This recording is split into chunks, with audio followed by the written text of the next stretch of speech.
Hi welcome back to my YouTube channel. ಇವತ್ತು ನಾನು ನಿಮ್ಮ ಜೊತೆ ತುಂಬಾ ಖುಷಿಯಾದ ವಿಚಾರನ ಶೇರ್ ಮಾಡ್ಕೋತಾ ಇದ್ದೀನಿ. ನನ್ನ ಯೂಟ್ಯೂಬ್ ಚಾನಲ್ನಲ್ಲಿ 1K ಸಬ್ಸ್ಕ್ರೈಬರ್ಸ್ ಕಂಪ್ಲೀಟ್ ಆಗಿದೆ. ಯಾರೆಲ್ಲ ನನ್ನ ಚಾನಲ್ನ ಸಬ್ಸ್ಕ್ರೈಬ್ ಮಾಡಿ ಸಪೋರ್ಟ್ ಮಾಡಿದ್ದೀರಾ ಅವ್ರಿಗೆಲ್ಲ ನನ್ನ ಕಡೆಯಿಂದ ಬಿಗ್ ಥ್ಯಾಂಕ್ಸ್ ಹೇಳ್ತಾ ತುಂಬಾ ಖುಷಿ ಆಯಿತು. ಅವ್ರಿಗೆಲ್ಲ ನನ್ನ ವೀಡಿಯೋಸು ನಾನು ಹೇಳ್ತಾ ಇರೋವಂಥ ಕಂಟೆಂಟ್ ಇಷ್ಟ ಆಗಿದೆ ಅಂತ ತಿಳ್ಕೊತಾ ಅವ್ರಿಗೆ ತುಂಬಾ big thank you so much ಅಂತ ಹೇಳ್ತೀನಿ. ಹಾಗೆಯೇ ನನ್ನ ವೀಡಿಯೋಸ್ನ ತುಂಬ ಜನ ನೋಡ್ತಾ ಇದ್ದೀರಾ, ಆದರೆ ಒಬ್ಬೊಬ್ಬರು ಸಬ್ಸ್ಕ್ರೈಬ್ ಮಾಡ್ಕೋತಾ ಇಲ್ಲ. ಅದು ಯಾಕೆ ಅಂತ ನನಗೂ ಕೂಡ ಗೊತ್ತಾಗ್ತಾ ಇಲ್ಲ, ಯಾಕೆ ಸಬ್ಸ್ಕ್ರೈಬ್ ಮಾಡ್ಕೋತಾ ಇಲ್ಲ ಅಂತ. ತುಂಬಾ ವ್ಯೂಸ್ ಆಗ್ತಿದೆ ಬಟ್ ಸಬ್ಸ್ಕ್ರೈಬ್ ಮಾಡ್ಕೋತಾ ಇಲ್ಲ. ನನ್ನ ಚಾನಲ್ನ ಯಾರೆಲ್ಲ ಸಬ್ಸ್ಕ್ರೈಬ್ ಮಾಡ್ಕೋತಾ ಇಲ್ಲ ಅವರು ಪ್ಲೀಸ್ ನನ್ನ ಚಾನಲ್ನ ಸಬ್ಸ್ಕ್ರೈಬ್ ಮಾಡ್ಕೊಳ್ಳಿ. ಇನ್ನು ಮುಂದೆ ಒಳ್ಳೊಳ್ಳೆ ವೀಡಿಯೋಸ್ನ ಒಳ್ಳೊಳ್ಳೆ ಕಂಟೆಂಟ್ ಜೊತೆಗೆ ನಿಮ್ಮ ಮುಂದೆ ತರ್ತೀನಿ ಅಂತ ಕೇಳ್ಕೊತಾ ನನ್ನ ಇವತ್ತಿನ ಟಾಪಿಕ್ನ ನಾನು ಸ್ಟಾರ್ಟ್ ಮಾಡ್ತಾ ಇದ್ದೀನಿ. ನಾನು ಕಷ್ಟಪಟ್ಟು ಓದ್ತೀನಿ, ತುಂಬಾ ಓದ್ತೀನಿ, ಮತ್ತೆ ಓದ್ತಾನೆ ಇರ್ತೀನಿ. ಆದರೆ ಓದಿದ್ದೆಲ್ಲ 2 ದಿನದಲ್ಲಿ ಮರ್ತೋಗುತ್ತೆ, ಬೇಗನೆ ಮರ್ತೋಗುತ್ತೆ. ಎಕ್ಸಾಮ್ ಬರೀಬೇಕಾದ್ರೆ ಅಲ್ಲೂ ಕೂಡ ಟೆನ್ಷನ್ಗೆ ಎಲ್ಲ ಮರ್ತೋಗ್ಬಿಡುತ್ತೆ. ನನಗೆ ತುಂಬ ಆಸೆ ಇದೆ, ನಾನು ಎಲ್ರಿಗಿಂತ ಚೆನ್ನಾಗಿ ಮಾರ್ಕ್ಸ್ ತೆಗೆದು ಟಾಪ್ 1% ತಗೋಬೇಕು ಅಂತ, ಆದರೆ ಆಗ್ತಿಲ್ಲ. ಇದಕ್ಕೆ ಏನಾದರೂ ಸೊಲ್ಯೂಷನ್ ಇದೆಯಾ ಅಂದರೆ ಖಂಡಿತ ಇದೆ. ಯಾವುದೇ ಒಂದು ಇದಕ್ಕಾದ್ರೂ ಸೊಲ್ಯೂಷನ್ ಅನ್ನೋದಿದ್ದೇ ಇರುತ್ತೆ. ಓದಿದ್ದೆಲ್ಲ ಜಾಸ್ತಿ ದಿನ ಆಗ್ತಿದ್ದಾಗೆ ಮರ್ತೋಗುತ್ತೆ ಅಲ್ವಾ? ಹಾಗೆಯೇ ಯಾವುದಾದ್ರೂ ಸಿನಿಮಾ ನೋಡಿದರೆ ಎಷ್ಟು ವರ್ಷ ಆದ್ರೂ ಮರೆಯಲ್ಲ. ಯಾಕೆ? ಎಲ್ಲ ನೆನಪಿರುತ್ತೆ ಅನ್ನೋರು ಎಷ್ಟು ಜನ ಇದ್ದೀರಾ ನಿಜ ಹೇಳಿ, ಹೌದಲ್ವಾ? ಯಾವುದಾದ್ರೂ ಸಿನಿಮಾ ನೋಡಿದರೆ, ಇಲ್ಲ ಅಂದರೆ ಎಲ್ಲಾದರೂ ಫ್ಯಾಮಿಲಿ ಜೊತೆ ಫ್ರೆಂಡ್ಸ್ ಜೊತೆನೋ ನಿಮ್ಗೆ ಇಷ್ಟವಾದ ಪ್ಲೇಸ್ಗೆ ಟ್ರಿಪ್ ಹೋಗಿ ಬಂದರೆ ನಾವೇನಾದರೂ ಮರಿತೀವ ಹೇಳಿ? ನಿಜ ಅಂತ ಮೆಮೊರೀಸ್ನ ನಾವು ಯಾವತ್ತೂ ಮರೆಯೋದೇ ಇಲ್ಲ ಅಲ್ವಾ? ಎಲ್ಲಿ ಹೋಗಿದ್ದೋ, ಎಲ್ಲೆಲ್ಲಿ ಸುತ್ತಾಡಿದ್ದೋ, ಎಲ್ಲಿ ಫೋಟೋ ತೊಗೊಂಡಿದ್ದೋ, ಆಮೇಲೆ ಅಲ್ಲಿ ಏನು ತಿಂದಿದ್ದೋ ಎಲ್ಲ ಕೂಡ ನೆನಪಿರುತ್ತೆ. ಯಾಕಂದರೆ ಪ್ರತಿಯೊಂದು ಆರ್ಗನ್ಸಿಂದ ನಾವು ಆ ಪ್ಲೇಸ್ನ ಎಲ್ಲನೂ ಫೀಲ್ ಮಾಡಿರ್ತೀವಿ. ಹಾಗಾಗಿ ಪ್ರತಿಯೊಂದು ನೆನಪಿರುತ್ತೆ. ಹಾಗೆಯೇ ಓದಿದ್ದು ಕೂಡ ಹೀಗೆ ನೆನಪಿರುತ್ತಾ? ನಿಜ ನೆನಪಿಗೆ ಬರುತ್ತಾ? ಇದಕ್ಕೇನು ಮಾಡಬೇಕು? ಟೆಕ್ನಿಕ್ನ ಓದೋದ್ರಲ್ಲಿ ಯೂಸ್ ಮಾಡ್ಬೋದಾ? ಖಂಡಿತ ಯೂಸ್ ಮಾಡ್ಬೋದು. ಓದೋದ್ರಲ್ಲಿ ಈ ಟೆಕ್ನಿಕ್ನ ಯೂಸ್ ಮಾಡಿದರೆ ನಿಜವಾಗ್ಲೂ ಟಾಪ್ 1 ಬರ್ತೀರಾ.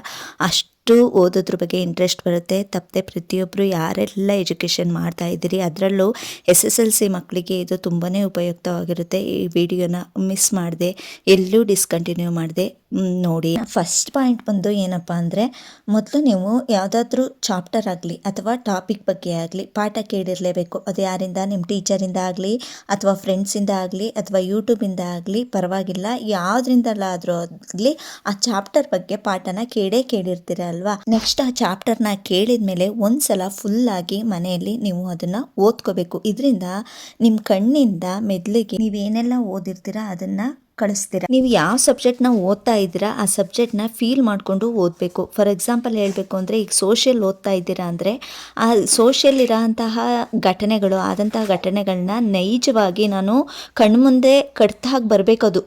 ಆ ಥರ ಓದ್ತಾ ಇದ್ದೀನಿ ಅನ್ನೋ ಥರ ಫೀಲ್ ಮಾಡ್ಕೊಂಡು ನೀವು ಓದಿದರೆ ಯಾವುದೇ ರೀತಿಲೂ ನೀವು ಅದನ್ನು ಮರ್ತ್ಕೊಳ್ಳೋಕೆ ಸಾಧ್ಯನೇ ಆಗಲ್ಲ.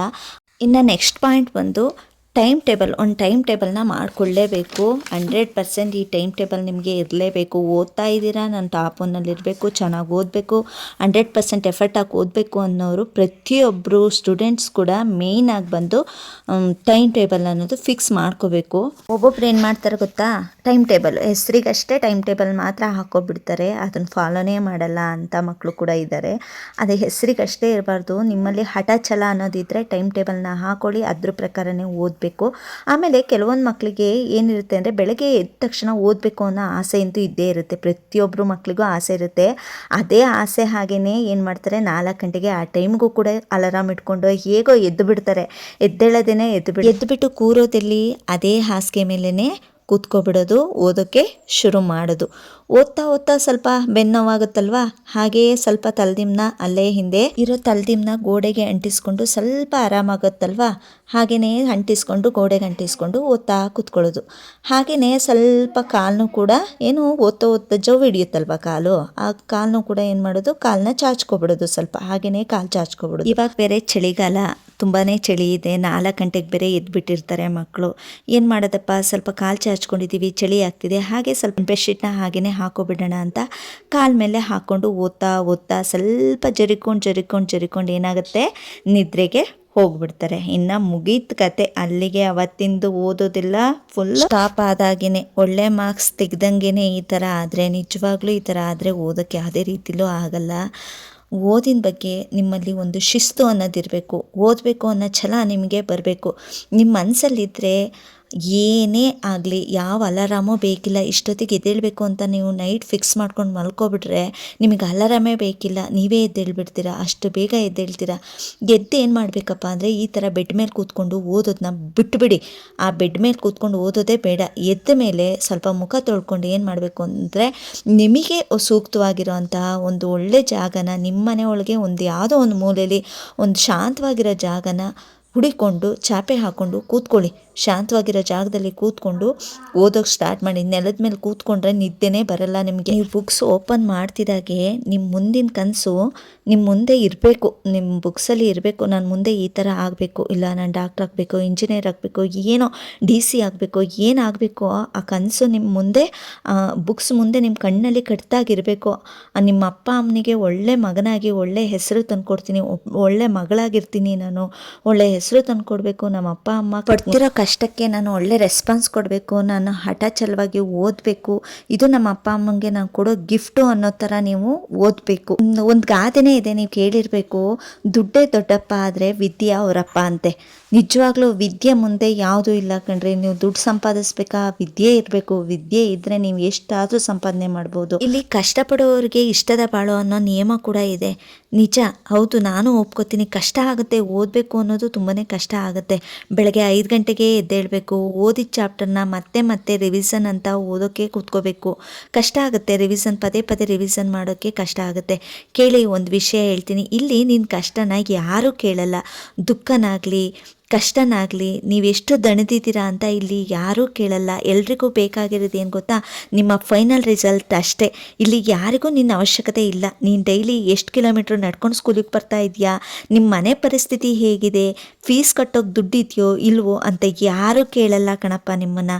ನಿಮಗೆ ನೀವೇ ಆಗಬೇಕು, ಯಾರೂ ಆಗಲ್ಲ. ಈಗಿನ ಪರಿಸ್ಥಿತಿಯಲ್ಲಂತೂ ತುಂಬಾ ಹದಗೆಟ್ಟಿದೆ ಈಗಿನ ಪರಿಸ್ಥಿತಿ. ಒಂದು ಸೀಟಿಗೋಸ್ಕರ ಲಕ್ಷಾಂತರ ವಿದ್ಯಾರ್ಥಿಗಳು ಯುದ್ಧನೇ ಮಾಡ್ತಿದ್ದಾರೆ, ಹೌದಲ್ವಾ? ನಿಜ, ಇಲ್ಲಿ ಒಂದು ಸೀಟಿಗೋಸ್ಕರ ಲಕ್ಷಾಂತರ ವಿದ್ಯಾರ್ಥಿಗಳು ಯುದ್ಧ ಕೂಡ ಮಾಡ್ತಿದ್ದಾರೆ. ಅಷ್ಟು ಕಾಂಪಿಟೇಷನ್ ಇರುತ್ತೆ. ಇಲ್ಲಿ ಗೆಲುವು ಒಬ್ಬನಿಗೆ ಮಾತ್ರ, ಎಲ್ರಿಗೂ ನಿಮಗೆ ಸಕ್ಸಸ್ ಸಿಗಲ್ಲ, ಒಬ್ರಿಗೆ ಮಾತ್ರ ಗೆಲುವು ಸಿಗಬೇಕು. ಇದನ್ನೆಲ್ಲ ಮೆಟ್ಟು ನಿಂತು ತನ್ನ 100% ಎಫರ್ಟ್ ಆಗ್ತಿರಲ್ಲ, ಅವನಿಗೆ ಮಾತ್ರ ಸಕ್ಸಸ್ ಅನ್ನೋದು ಕಂಡೇ ಕಾಣುತ್ತೆ. ಒಂದು ಸಕ್ಸಸ್ ಒಂದು ಟೈಮ್ ಗೆದ್ರಿ ಅಂತ ಅಂದ್ಕೊಳ್ಳಿ, ಜೀವನದಲ್ಲಿ ಎಲ್ಲ ಸುಖನೇ ಕಣ್ರಿ ನಿಮಗೆ.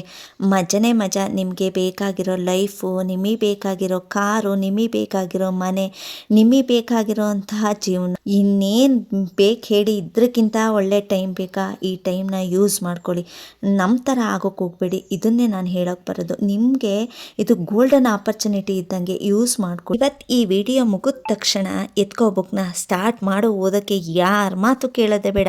ಗೋಡೆ ಮೇಲೆ ಬರ್ತಿಟ್ಕೊಬಿಡಿ ನೀನು ಏನಾಗಬೇಕು ಅನ್ನೋದನ್ನು. ನಿಮ್ಮ ಗುರಿನ ಬೆಳಗ್ಗೆ ಎದ್ದ ತಕ್ಷಣ ನೋಡ್ತಿದ್ದಾಗೆ ನಿಮ್ಮ ರಕ್ತ ಕುದಿಬೇಕು. ಹೌದು, ನಾನು ಈ ಗುರಿನ ತಲುಪಬೇಕು, ಈ ಗುರಿ ತಲುಪೋವರೆಗೂ ನಾನು ನಿಲ್ಲಬಾರ್ದು, ನಾನು ಓದೋದನ್ನ ನಿಲ್ಲಿಸಬಾರ್ದು ಅನ್ನೋದು ನಿಮ್ಮಲ್ಲಿ ಬಂದುಬಿಡಬೇಕು. ಆಗಲೇ ನಿಮಗೆ ಸಕ್ಸಸ್ ಅನ್ನೋದು ಖಂಡಿತ ಸಿಗುತ್ತೆ. ಇದನ್ನು, ಈ ಟ್ರಿಕ್ಸ್ನ ಯೂಸ್ ಮಾಡ್ಕೊಳ್ಳಿ. ಖಂಡಿತ ಓದ್ತೀರಾ, ಚೆನ್ನಾಗಿ ಪರ್ಸೆಂಟೇಜ್ ತೆಗಿತೀರಾ. ಅದರಲ್ಲೂ SSLC ಮಕ್ಕಳು ಇಷ್ಟು ದಿನ ಆಗಿದ್ದಾಗೋಯ್ತು, ಇನ್ನು ಮೇಲೆ ಓದ್ತೀನಿ ಅನ್ನೋ ಆಟ ಛಲ ತಗೊಳ್ಳಿ.